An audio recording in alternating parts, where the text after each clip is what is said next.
No matter your age, your plan for retirement can start today.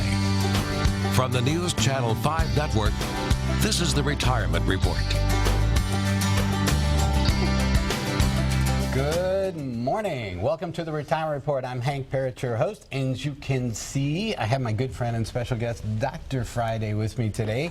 You know, one of the things, a lot of times when new clients come in, one of the things they'll ask me is, that, you know, I'll ask them, what do you want, you know, what do you want me to do for you today? How can I most help you today? What's the things that and they're like, are I want the to meet biggest Dr. concern? Yeah, and that's it. They're saying, well, what are you doing here? Where's Friday? Taxes certainly are one of the big things. And why do you think that would be? When we look at things like the deficits, okay, that we're spending more money, we being our country, is spending more money every year than we're taking in taxes. We got to wonder, well, how can they do that? At some point, somebody's got to pay that bill, right? And when we see the debt rising the way it is, of course, we see it keep piling up. And that means interest on the debt, which means an even bigger bill. And again, where's the money then going to come from to pay that bill? Might it be that when you look at your tax rates today, keeping in mind that tax rates today are at historic lows, all right, this is the lowest we've seen. In fact, if you go back to 2000, there wasn't even a 10% tax bracket. It was started at 15%. That came in with the Bush tax cuts back in, I think it was 01. And what those did was created a 10% bracket on the first for a single person. It's approximately just under $10,000 for a married couple, just about $19,000.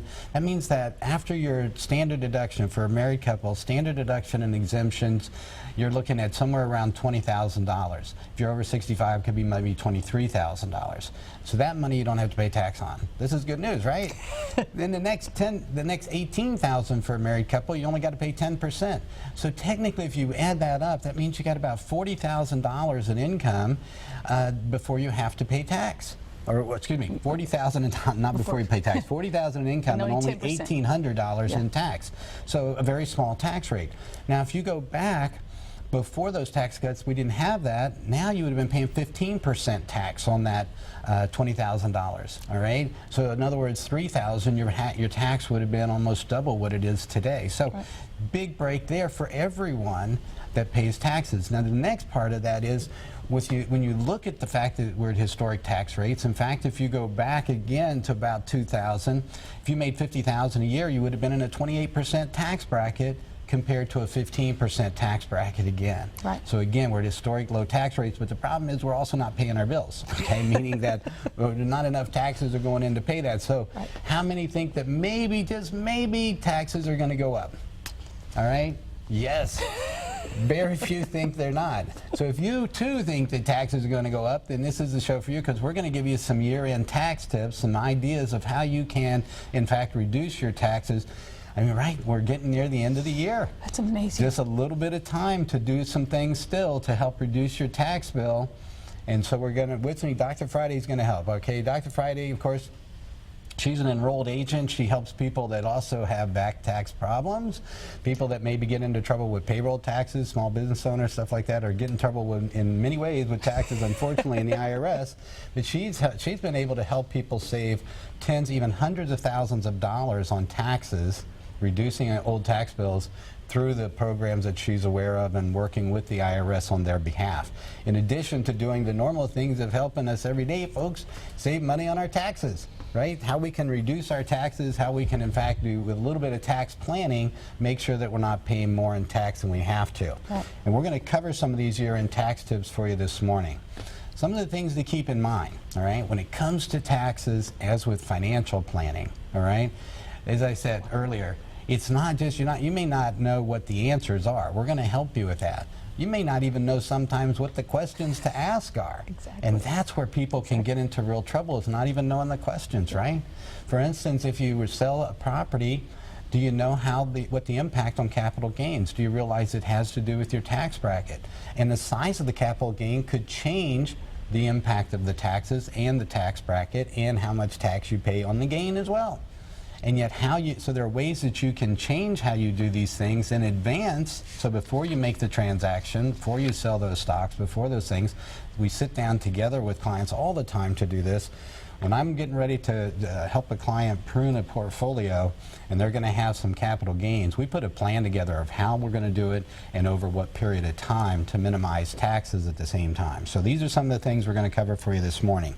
Tonight, Friday, let's start with, you know, one of the things that there's a lot of traps, I guess, in the tax code.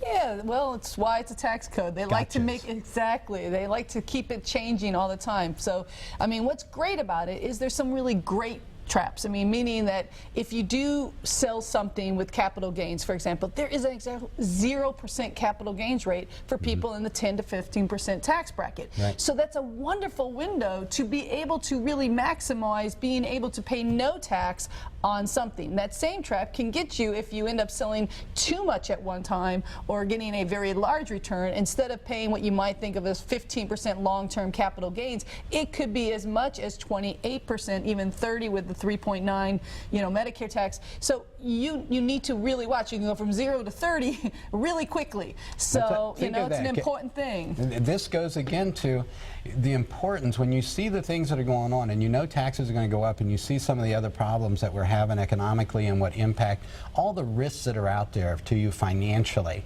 to your portfolios, understanding what questions to ask. And this is one of the areas with taxes.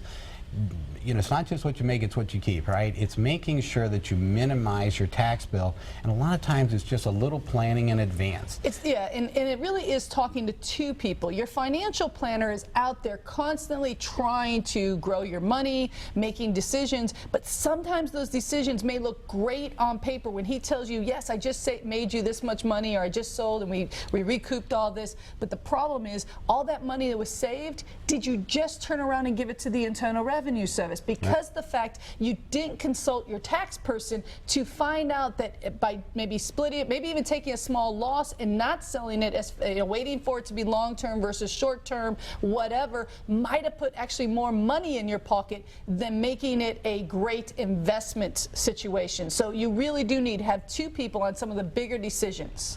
That's when it comes to a portfolio. If you're about to take out some money and say you're going to generate some gains, we might look to, when new clients come in particular and they're trying to figure out what's the best way for me to be invested, how does my current plan match up with my goals? Am I in fact going to accomplish my financial goals if I keep doing what I'm doing? Well, one of the things we may look at a lot of different factors there with regard to the portfolio. You know, is this a time to maybe sell off? If you've got some losses in there and you've got some gains, maybe we can combine that and prune the tree, so to speak, get rid of some of the ones that have lost, and at the same time capture some gains off the table, offset, take advantage of the tax benefits there, and zero out your taxes. But we do it by, one of the ways I do that is I bring Friday in. I say, okay, here's what we've got in mind. We're going to be selling this much. This is what's capital gains. This is what they've got for income. We look at your past tax returns, for instance, and then we sit there and we do tax returns based on what your next year is going to look like. So we said, if we do this, what's that going to do for your taxes? Well, and if it's going to kick in an AMT or everything, we're going to find out. And we've had that happen. In fact, we've had other accountants that maybe didn't do the same exact thing, where the person's had to end up filing amended taxes, come to you, get things recorrected because they thought they had losses. Some things won't offset carry forward losses and things like that. So knowing when AMT tax is going to come into play and all that is so important when it comes to taxes. Yeah, I had this happen with another accountant that I was working with. The client had come in, they had their own accountant that they had been using. They had some carry forward losses. We'd called up and said, I want to do a Roth conversion. Can I use this to offset on the Roth conversion? Was given the go-ahead. Yep, you can zero out the tax. You can do, I think it was 80 or 90,000 in conversions. This was going to be great.